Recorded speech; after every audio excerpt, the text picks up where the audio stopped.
Hello guys, greetings from the land of cherry blossoms. Once again, this is Dudes and welcome to my channel. Okay guys, ang vlog po natin sa araw na ito is magluluto po tayo ng pata team. Pero bago ang lahat, gusto ko munang pasalamatan ng aking mga subscribers. Maraming salamat po sa inyong lahat, sana ay dumami pa kayo. Okay guys, ito po yung mga sangkap natin. Unang-una, pata ng baboy.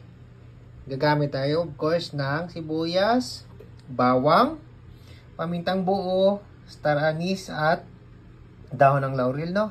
Gagamit din tayo ng oyster sauce.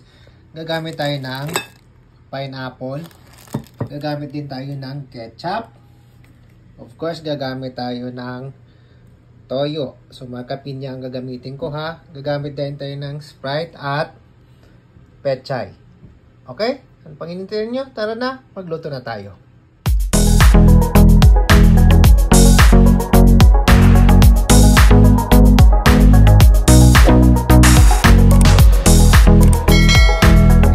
Painit po tayo ng mantika dahil kailangan nating i-prito muna tong pata natin, ha.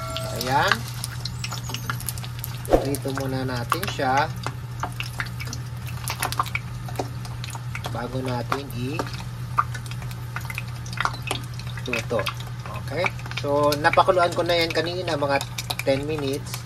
So, prito muna natin, ha. Ito na po. Na-prito na natin yung baboy. Gisa. Hanguin na natin tapos igisa natin, ha, ang mga sangkap. Okay? So ito na, gigisa na natin yung bawang. Pasensya na guys, mag-isa lang yung lolo ninyo. Kaya medyo nahirapan na. Pero kaya natin to. Tapos okay.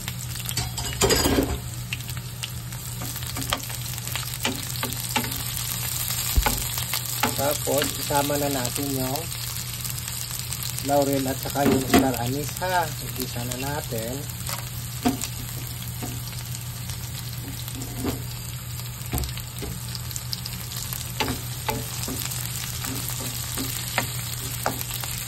Luto lang natin saglit yung sibuyas. So, ayan, ang naamoy na natin yung star anise, no?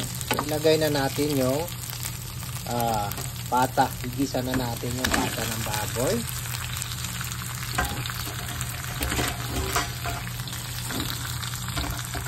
Saka natin ilagay yung ating Sprite, na. So ito na guys, ibubuhos na natin yung ating Sprite, ha. Tansyahin ko na lang, ha. Tapos ganito guys, ha, uulitin ko, ha. Madalas kong bagitin ito sa mga vlogs ko pag nagluluto ako. Kanya-kanya pamamaraan tayo ng pagluluto, ha. Ito pamamaraan ko to, ha. So kung meron man kayong sarili pamamaraan ng pagluto, iluto nyo at i-post nyo na lang i-upload nyo na lang sa YouTube, ha, para makita din ng ibang tao na may sarili rin kayong pamamaraan. Hindi yung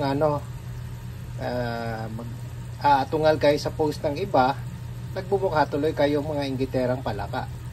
Okay? So guys, ilagay na rin natin yung toyo natin.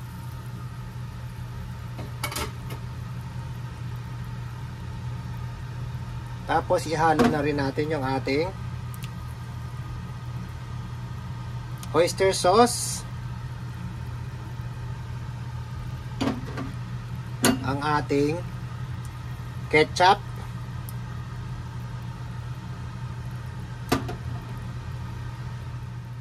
at ang ating pineapple juice, no? Yung sabaw ng pineapple natin kanina, ihalo na natin dyan. At pakuluan natin to sa mahinang apoy ng mga 1 oras. Okay? Tapos guys, ilagay na rin natin yung paminta, ha? Pamintang buo. Okay?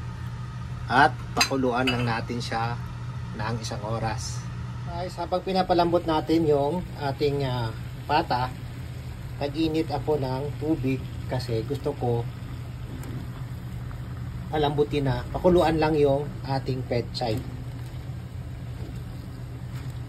Ilalagay na lang natin yan mamaya pag naluto na yung pata natin, ha. So gusto ko pakuluan lang siya dito ng bukod. Okay?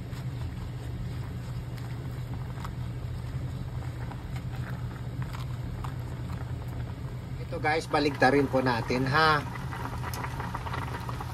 Baligtarin natin siya.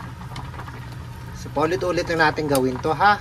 Hanggang sa lumambot yung karne ng baboy. So ayan. So guys, hindi pa kasi malambot yung karne, kaya dagdagan muna natin ng tubig ha. Alambutin hanggang sa lumambot talaga siya. Ayan. Okay.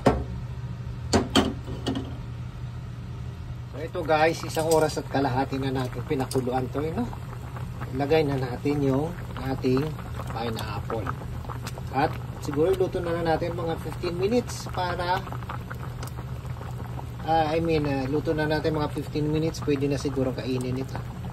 Ayan, malambot na ng konti, bahagya ng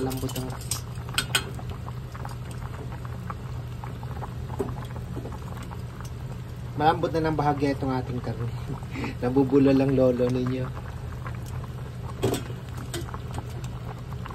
Ayan, patungan natin dyan.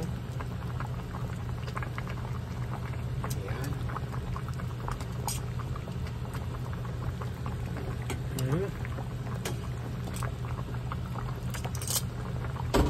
Okay.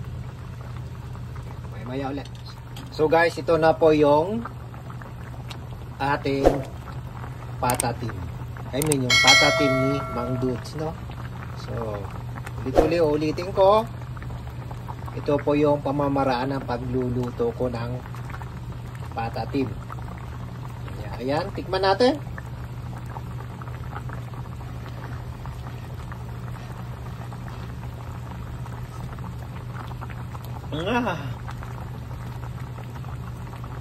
Patatim na patatim.